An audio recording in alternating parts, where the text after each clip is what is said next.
네, 안녕하십니까.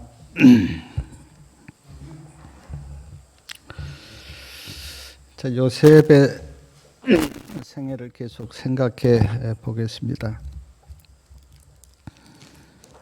요셉이 형제들을 만났죠.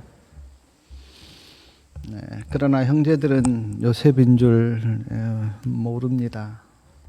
요셉은 알고 있었어요.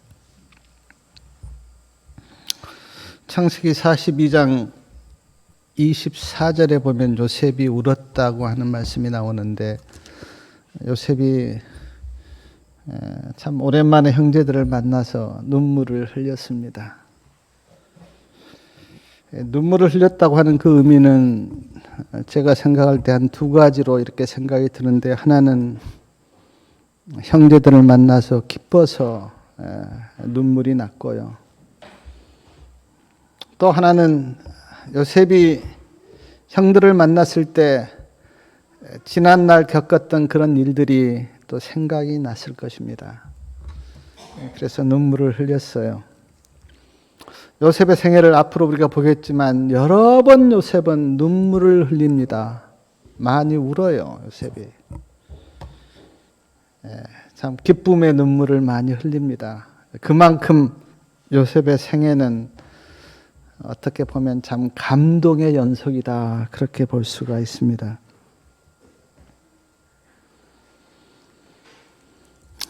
요셉이 형제들을 만나서 형제들에게 곡물을 이제 주고요.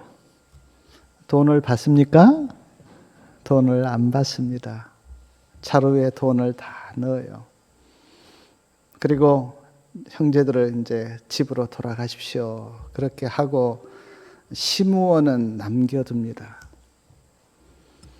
왜 형제들 중에 시므온을 남겨두었을까? 예언의 신의 부자선지자 226페이지에 보니까 요셉을 핍박하고 죽이려고 할 때 누가 가장 주동자였는가? 시므온이 주동자였습니다. 시므온이 가장 요셉을 미워하고 또 죽이려고 했어요. 그래서 시므온을 거기다가 남겨둔 거예요. 그 기간이 얼마였는지는 모르지만 시므온이 애굽에서 혼자 남아 있었을 때 시므온도 많은 생각을 했을 것입니다. 왜 형들은 다 저기 형제들은 집으로 돌아가는데 나는 애굽에 이렇게 남아있게 되었을까? 아마 자신의 살아온 과거를 요셉이 많이 돌이켜 봤을 거예요. 제가 이렇게 보니까 어떤 일이나 다 주동자가 있잖아요. 주동자. 저도 어렸을 때 이렇게 친구들을 만나서 이렇게 있다 보면 주동자가 꼭 있어요. 주동자는 좀 특별합니다.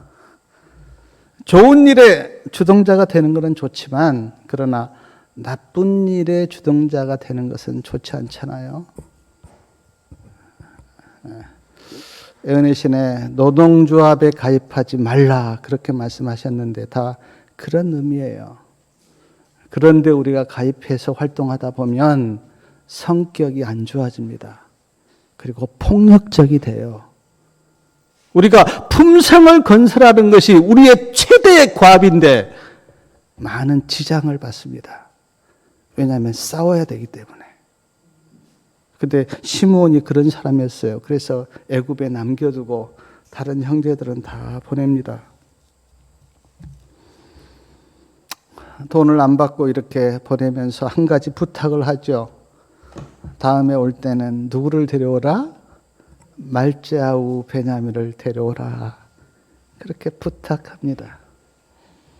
제가 여기서 느끼는 그 느낌이 뭐냐면, 피는 물보다 진하구나 하는 걸 느껴요. 두 가지 의미로 느낍니다. 하나는 그렇게 자기를 미워했던 그 형제들이지만 돈을 안 받아요. 그리고 그냥 형제들이기 때문에 줍니다. 다른 사람에게는 다 돈을 받는데 형제들에게는 돈을 안 받아요. 그냥 주면서 왜냐하면 피를 나눈 형제이기 때문에. 그리고 베냐민을 데려오라 그렇게 말씀하신 그 의미도 뭐냐면 베냐민이 자기의 가장 가까운 형제잖아요. 그래서 베냐민을 잊지를 못하는 거예요. 요셉의 생애를 보면 베냐민의 생각으로 꽉 차 있습니다. 요셉이. 왜냐하면 부모가 같은 형제이기 때문에. 제가 이 말씀 이렇게 묵상하면서 우리는 다 부모의 피로 이렇게 형제간들이 형성이 되는데 제가 그 부모의 피를 생각하면서 생각났던 피가 예수님의 피였어요. 우리 믿음의 가족들은 예수님의 피로 맺어진, 그래서 어떻게 보면 그 인간의 피보다 더 위대한 우리 주님의 피로 우리가 하나 됐기 때문에 우리의 관계는 어떻습니까? 영원하죠. 육신의 부모의 피로 맺어진 그 관계는 이 세상으로서 끝납니다. 그러나 믿음의 가족의 그 관계는 하늘까지 이어지는 걸 보면 참 예수님의 피의 유대함이 우리가 거기에서도 볼 수가 있잖아요.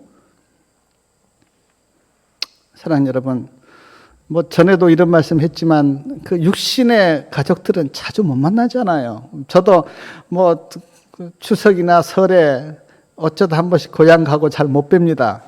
근데 우리는 얼마나 자주 만납니까? 일주일에도 한 번 이상 최소한 만나서 기도하고 말씀을 공부하고 교제를 나눈 걸 보면 그 영적인 가족들이 훨씬 더 가까워요. 그리고 나이가 들면 들수록 더 믿음의 가족들이 더 좋아요. 사랑하는 여러분, 서로 귀하게 여기시기 바랍니다. 우리는 귀한 존재들이에요.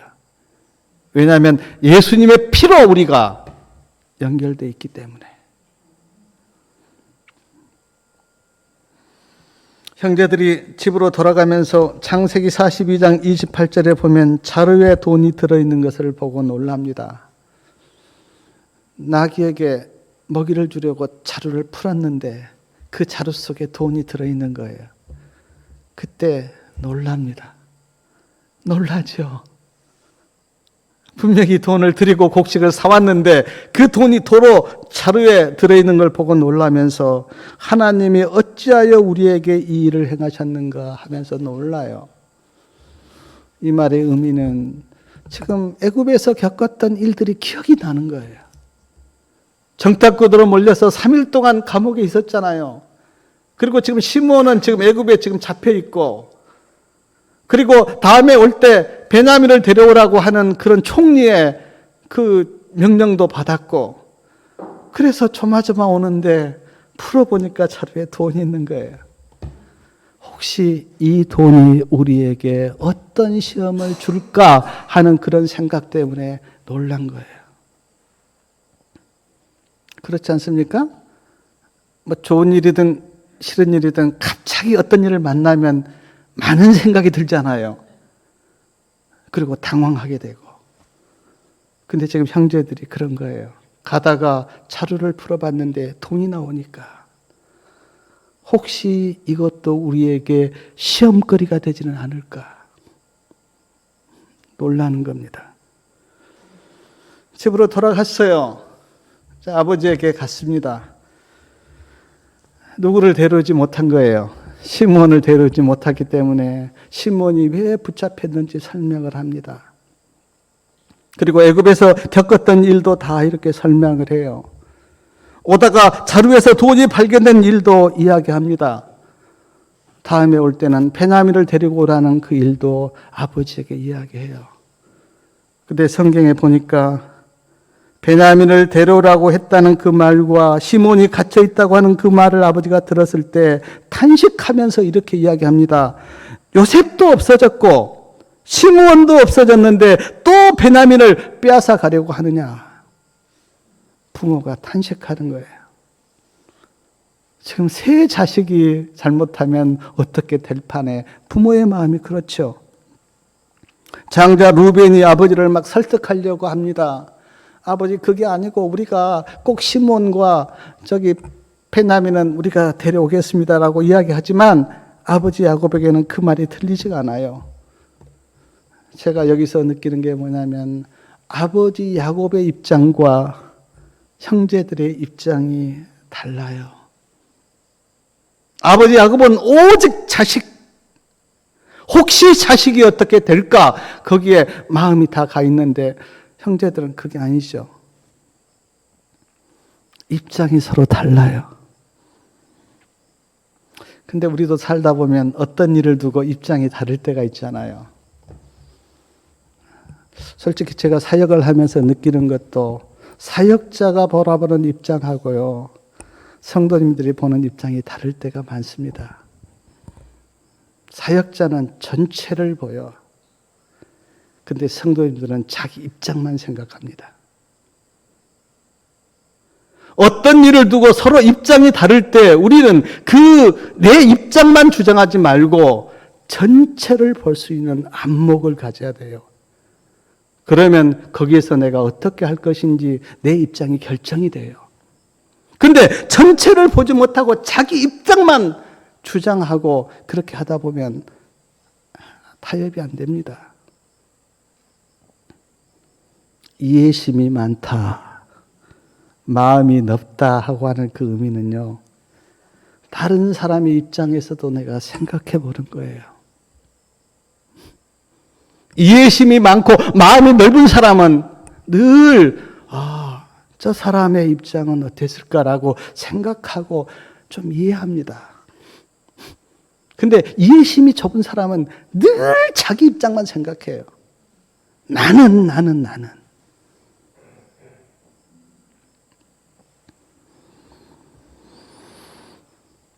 아버지 야곱이 베냐민을 데려가지 못하게 하니까 양식이 떨어져 가는데 양식을 사러 애굽에 못 갑니다. 근데 창세기 43장 1절에 보면 기근이 점점 심해져요. 먹을 것이 없어져 갑니다. 아버지 야곱은 지금 애굽을 갔다 오지 않았기 때문에 애굽의 사정을 잘 모르니까 하는 이야기가 지금 양식이 떨어져 가는데 애굽으로 가서 다시 양식을 사오라 그래요. 그때 넷째 아들 유다가 넷째 아들이거든요. 첫째 아들이 루벤이고 둘째 아들이 시므온이고 셋째 아들이 레이고 넷째 아들이 유다인데 예수님이 유다 지파에 속하잖아요. 유다가 아버지에게 이야기해요. 아버지, 우리가 애굽에 갔는데 총리가 아주 엄하게 이야기했습니다. 말째 아우를 데려오지 아니하면 내 얼굴을 보지 못하리라고 엄하게 이야기했기 때문에 베냐민 데려가지 않으면 우리 애굽 못 갑니다, 아버지. 그때 성경에 보니까 아버지가 아주 애통해하면서 너희들이 어찌해서 그 말째 아우가 있다고 그 사람에게 이야기했느냐? 그렇게 아버지가 막 애통해하면서 해요. 그러니까 유다가 아버지, 우리가 그 말째 아우 이야기를 한 게 아니고 그 사람이 먼저 너희 아버지가 살아 계시느냐, 너희에게 아우가 있느냐 그렇게 물었습니다. 그래서 우리가 대답한 겁니다.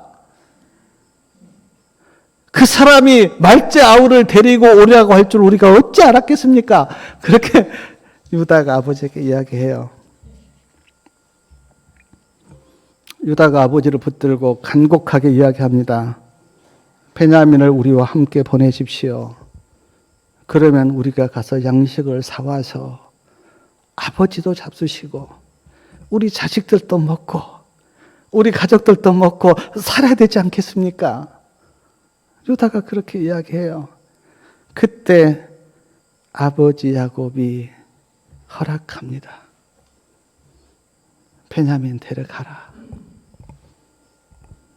어쩔 수 없는 상황이잖아요.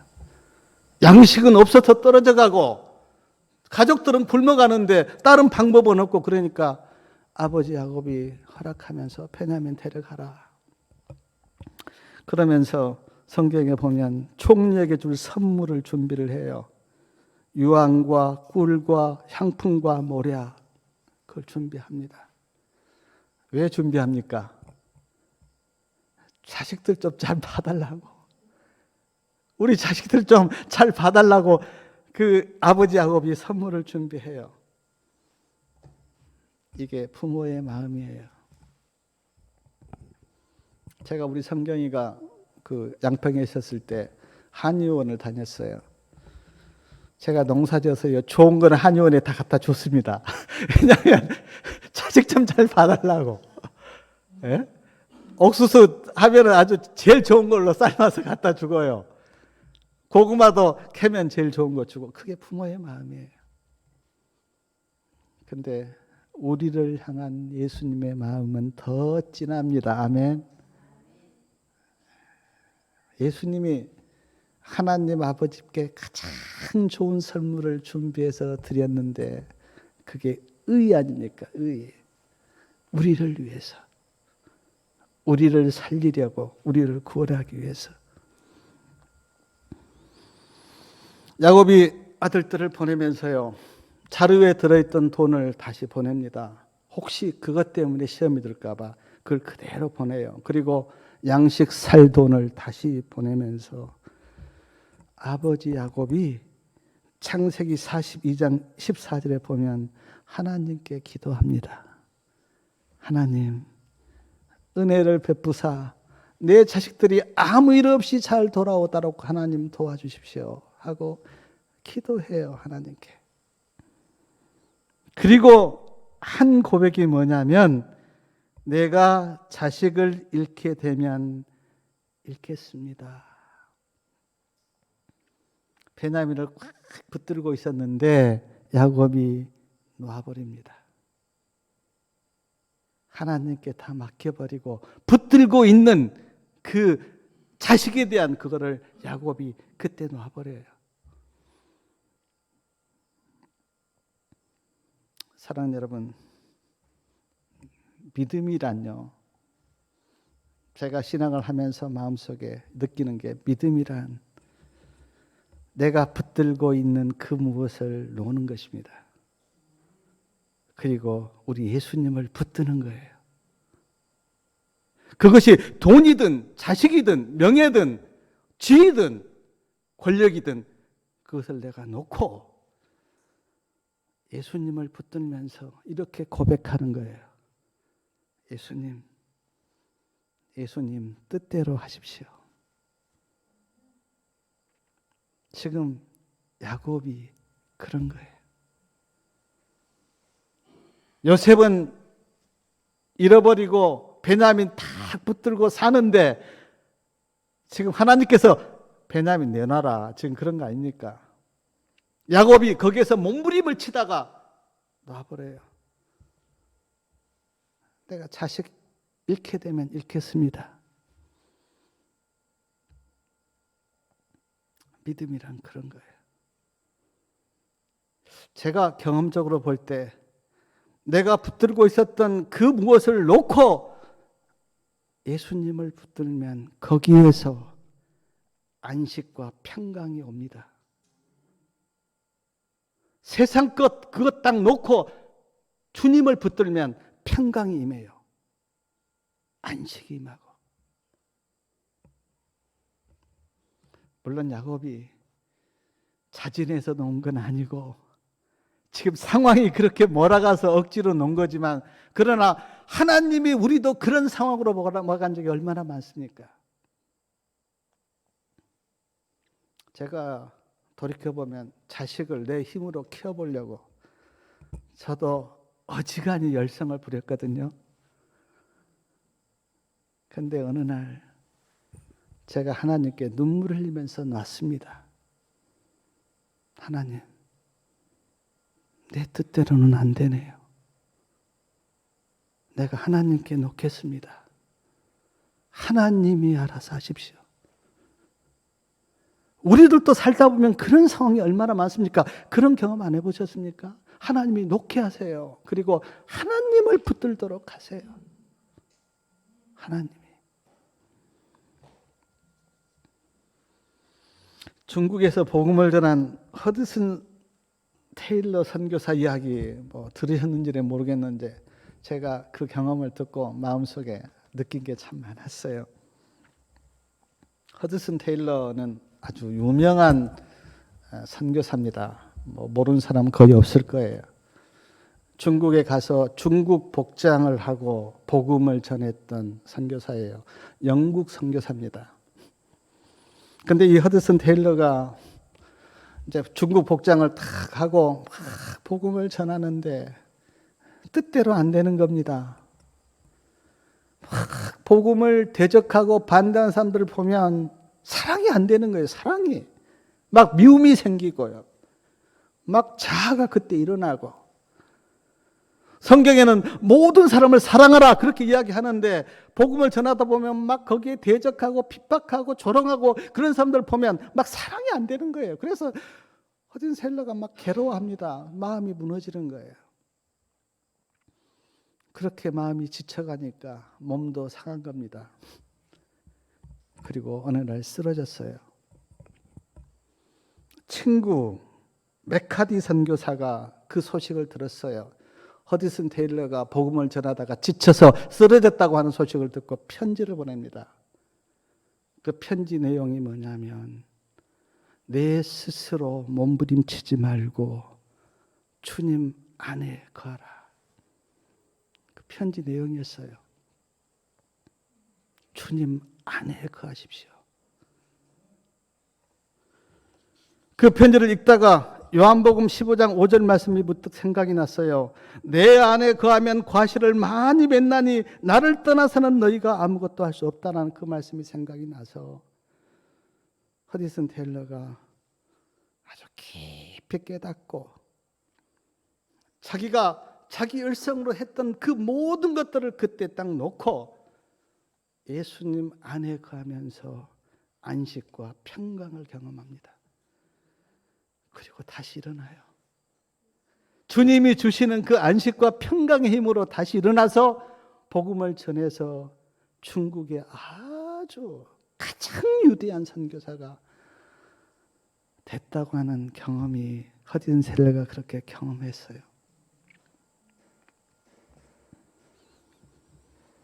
사연 여러분, 특히나 저도 좀 성격이 그런데 좀 다혈질이고 열성 있는 사람들은 막 몸부림을 치잖아요. 근데 제가 지금 와서 느끼는 것은 그 모든 것을 주님께 맡기고 주님 안에서 새로운 힘을 받으면 그것이 참 믿음이고 그것이 믿음의 생활이에요. 저도 처음에 어떤 내 스스로 완전해 보려고 그렇게 노력했던 사람이에요. 저도. 그때 제가 느끼는 게 절망이에요. 절망. 안 되나 보다. 근데 그때 못했던 내 믿음의 삶이 예수님 안에서 은혜와 평강이 임하니까 되더라고요. 예수님 안에 거하십시오. 그리고 그 주님이 주시는 안식과 평강과 은혜의 힘을 입으면 그것이 새로운 삶을 만들어요. 형들이 베냐민을 데리고 애굽으로 갔는데 요셉이 딱 알았어요. 베냐민이 왔구나. 형들이 왔고 베냐민이 그 속에 있구나 하는 것을 알고 청지기에게 이렇게 이야기합니다. 이 사람들을 인도에서 내 집으로 데려가라. 요셉의 집에 가본 적은 없거든요. 근데 요셉이 베냐민이 온 거를 보고 청지기에게 이 사람들을 내 집으로 인도하라. 내가 그들과 함께 식사할 거다. 청지기가 그 요셉의 그 형제들을 이끌고 자기 집으로 가는데 성경에 보니까 그 형제들의 마음속에는 우리가 그 자루의 그 돈을 우리가 챙겼기 때문에 이제 우리를 다 종 삼으려고 저기 요셉의 집으로 이끌고 가나 보다라고 생각하고 두려워서 그때 청지기를 붙들고 이야기해요. 우리가 가서 보니까 자루에 돈이 있는데 절대 우리가 가져간 게 아닙니다. 누군지 모르는데 어떤 사람이 우리 자루 속에 넣은 거지 우리가 가져간 거 아닙니다. 두려워서 먼저 그런 이야기를 해요. 옛날 우리 속담에 뭐 도둑이 재발되는 식으로 이제 돈이 있으니까 겁이 나서 집으로 그렇게 또 데리고 가니까 그때 청지기가 성경에 보니까 그 형제들에게 안심하고 두려워하지 말라. 하나님이 너희에게 주신 것이다. 너희가 준 그 곡식값은 이미 다 받았다. 안심하라. 제가 여기에서 이 말씀 이렇게 묵상하다가 주님의 은혜가 이렇게 깨달아진 게 요셉의 형제들뿐 아니라 주님께서 우리에게 필요한 것을 주님이 다 공급하신다. 주님의 은혜가 깨달아졌어요. 제가 제 삶을 이렇게 돌이켜 볼 때 이 모양 저 모양으로 주님이 우리를 돌보시고 우리의 필요를 예수님이 공급해 주세요. 참 저는 정말 제가 지금 와서 하나님의 은혜에 감사한 게 하나님이 다 인도하시고 하나님이 다 공급해 주시고 하나님이 나를 책임지셨다. 저는 누구 앞에서도 이 고백은 할 수가 있습니다. 정말 그런 것 같아요. 하나님이 인도하심이 아니었다면 저는 내 인생을 이렇게 못 살았습니다. 어떻게 그렇게 고비고비마다 어떤 문제가 있을 때마다 하나님이 나를 지키시고 인도하셨고 필요를 공급해 주시고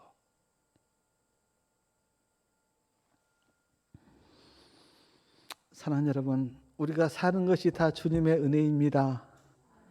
먹고 마시고 하는 것이 다 예수님의 은혜예요. 증언에 보면 두 천사를 보내서 우리를 지키시고 보호하신다 그렇게 말씀하셨어요. 그래서 우리가 지금 다 그 하나님의 은혜를 깨닫지 못하지만 아마 하늘에 가서 하나님께서 나를 어떻게 인도하셨고 지키셨다고 하는 것을 그때 알면 우리 입술에서 찬양이 나올 거예요.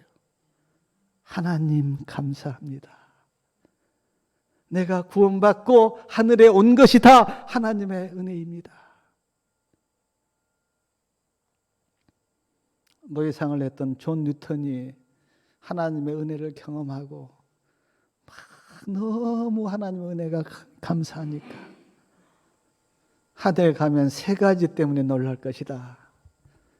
하나는 뭡니까? 구원받지 못할 사람이 하늘에 와 있는 것을 보고 놀라고 자기 자신이 하늘에 와 있는 것을 보고 놀란다 그랬어요. 우리가 만약 하늘에 가면 하나님이 나를 인도하셔서 하늘까지 데려왔다고 하는 그 은혜 때문에 우리가 놀라지 않겠습니까?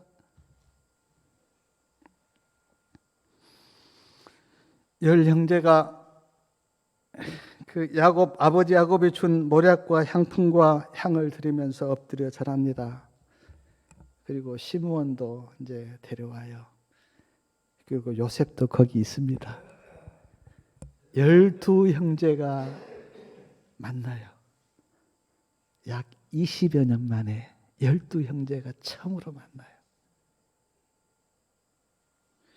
제가 참 설교를 저는 쓰다가 참 어떨 때 은혜가 이렇게 참 많이 받는데 제가 요셉 이야기 이렇게 쭉 보면서 설교를 쓰는데 처음에 설교 쓸 때 그렇게 마음이 막 눈물 나는 거예요. 눈물 나는 거예요. 그 만나는 그 장면, 요셉이 우는 그런 것들이 너무 내 마음속에 막 밀려와서 막 눈물 나는 거예요. 12 형제가 지금 20여 년 만에 처음으로 만나요. 그리고 창세기 43장 27절 보니까 요셉이 묻습니다. 내 아버지가 평안하느냐? 지금 생존해 계시느냐? 형제들이 대답해요. 우리 아버지는 안녕하시고 지금까지 생존해 계십니다. 요셉이 눈을 들어서 베냐민을 봅니다. 그리고 이 소자가 말째하우냐 그렇게 물어요. 형제들이 그렇다고 하니까 요셉이 이렇게 축복해 줍니다. 소자여, 하나님이 너에게 은혜 베푸시기를 원한다. 그리고 창세기 43장 30절부터 보면 요셉이 베냐민을 보고 막 마음이 뜨거워서요, 방으로 들어가서 대성통곡합니다. 그리고 이제 식사를 하기 위해서 형제들을 다 앉혀요. 근데 순서대로 앉히거든요. 순서대로. 그러니까 형제들이 이상하다, 어떻게 이렇게 11명을 순서대로 그렇게 앉히는가. 자기 동생 요셉인 줄은 모르고 순서대로 다 앉히니까, 첫 번째부터. 그리고 성경에 보면 한 상에서 먹지는 않았어요. 계급이 다르니까. 지금 총리잖아요. 그러니까 한 상에서 먹지는 않고 이렇게 따로따로 밥을 먹는데, 특별히 베냐민에게는 성경에 보니까 5배의 음식을 줬다 그렇게 나오는데, 꼭 5배인지는 모르겠지만 많이 음식을 줍니다. 근데 두 가지 이유에서, 하나는 베냐민이 너무 이제 사랑스럽고 그래서 그렇게 줬지만, 또 하나는 에어내신에 보니까 형들이 지금도 베냐민을 시기하고 질투하는지 보기 위해서 그렇게 줬다. 음식을 많이 줘봐요. 옛날에는 얼마나 시기하고 질투했습니까?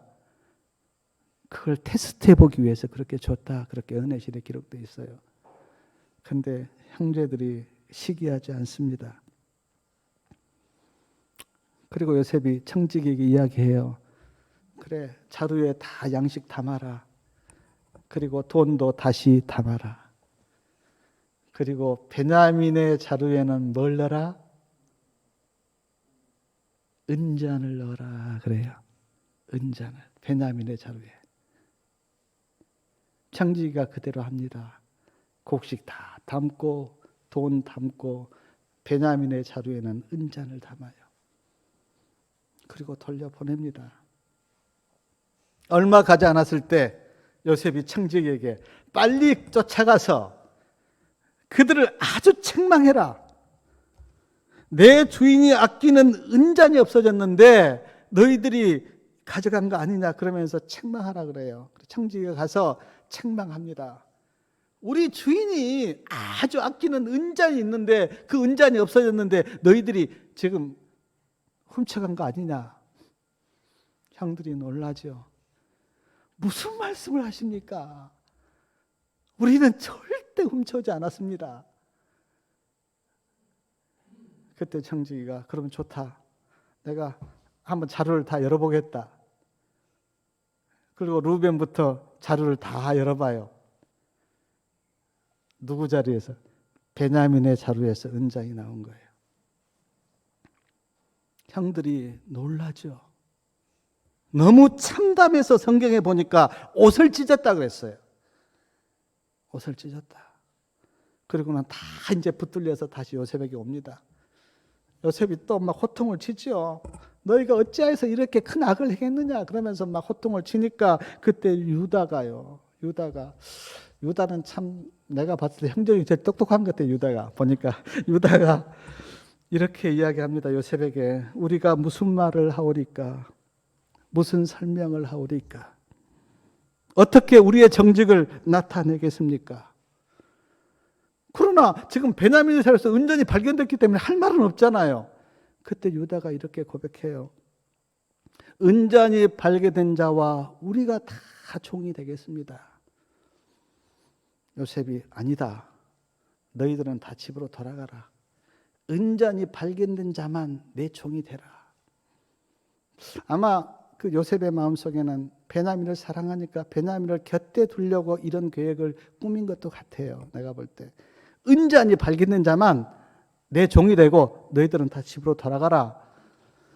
그때 유다가 애원하면서 요셉을 붙들고 이렇게 이야기합니다. 옛날 우리에게 주인께서 너희 아버지는 살아 계시느냐, 너희 아우는 있느냐 그렇게 물었지 않습니까? 그래서 우리가 다 대답하면서 우리 아버지는 살아계시고 지금 말째 아우를 아주 사랑하고 그렇게 아끼고 있습니다, 그렇게 대답했지 않습니까?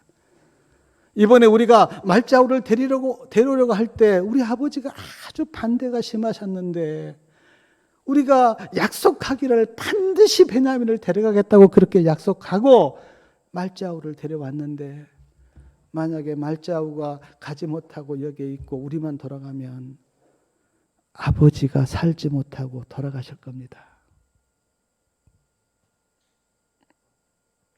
그리고 유다가 이렇게 고백해요. 내가 베냐민을 위해서 대신 종이 되겠습니다. 베냐민은 돌려보내십시오.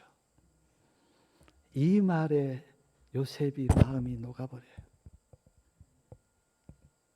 그리고는 성경에 보니까 방에 들어가서 또 울어요. 또 울고 나와서 그때 요셉이 자기 신분을 밝힙니다.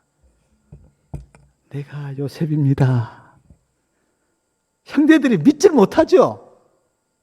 놀라서 말을 못하고 성경에 보니까 말을 못하고 있어. 그때 요셉이 형님들 가까이 오십시오. 내가 요셉입니다. 형들이 놀라요. 그리고 형들이 그 놀라는 그런 모습을 보면서 요셉이 나를 이곳에 팔았다고 근심하지 마십시오. 하나님이 생명을 구원하시려고 나를 당신들 앞에 보내셨습니다. 하나님의 뜻으로 돌려요. 사랑하는 여러분, 살다 보면 어려움을 많이 겪고 또 뭐 원치 않는 일도 만나고 그럴 건데 죄 짓는 일만 빼놓고는요, 모든 일을 하나님의 섭리로 받아들이십시오. 그러면요, 사람이 바뀌고요, 불평이 안 나와요. 죄 짓는 일은 아니지, 죄 짓는 일은. 그러나 그렇지 않고 뭐 고난이 닥치든 어려움이 닥치든 시험이 오든 하나님의 섭리를 그 안에서 찾으면 도리어 그것이 복이 돼요. 지금 요셉은 형들이 자기를 팔았는데 요셉의 고백이 뭐냐면 하나님이 그렇게 하셨습니다. 근심하지 마십시오. 하나님의 섭리로 돌려요. 저는 지금 가급적이면, 제가 뭐 100% 완전한 사람은 아니지만 그러나 가급적이면 저는 어떤 안 좋은 일을 딱 만날 때 그때 하나님의 섭리를 거기 찾습니다. 혹시 이 일을 통해서 하나님이 나에게 가르쳐 주려고 하는 교훈이 뭘까? 그리고 내가 이 일을 인내함으로 겪음으로써 내 어떤 그 영적인 품성이 어떻게 변할까? 그러면서 제가 기도해요. 그러면 하나님의 은혜 가운데서 모든 것이 해결되면서 참 은혜가 더 넘쳐요. 요셉이 형제들에게 말해요. 아직도 흉년이 5해가 남았다. 그리고 아버지 모시고 애굽으로 와라. 내가 그 흉년이 다 지나갈 때까지 아버지와 우리 가족들을 내가 다 돌보겠다고. 그리고 오늘 아까 읽었던 창세기 45장 14절 15절 우리 다 함께 말씀을 한번 읽어보겠습니다. 창세기 45장 14절부터 15절이요. 자기 아우 베냐민의 목을 안고 우니 베냐민도 요셉의 목을 안고 우니라. 요셉이 또 형들과 입맞추며 안고 우니 형들이 그제야 요셉과 말하니라. 울어요. 베냐민 붙들고 울고 형제들 붙들고 울어요. 참 그런 모습들이 기쁨의 눈물을 흘려요. 제가 이 장면 이렇게 생각하면서 우리가 주님의 은혜로 예수님 믿고 하늘에 가서 우리가 만나면 이렇게 부둥켜 안고 기뻐하지 않을까. 사랑하는 여러분, 이 세상에서의 우리의 만남이 우리가 다 주님 안에서 만났기 때문에 정말 하늘까지 가서 지금 요셉과 요셉의 형제들이 만나서 이렇게 기뻐서 막 그렇게 부둥켜 안고 그런 것처럼 우리 모두 다 하늘에서 만나서 기쁨을 나누는 은혜가 있기를 바라면서 말씀을 마치겠습니다.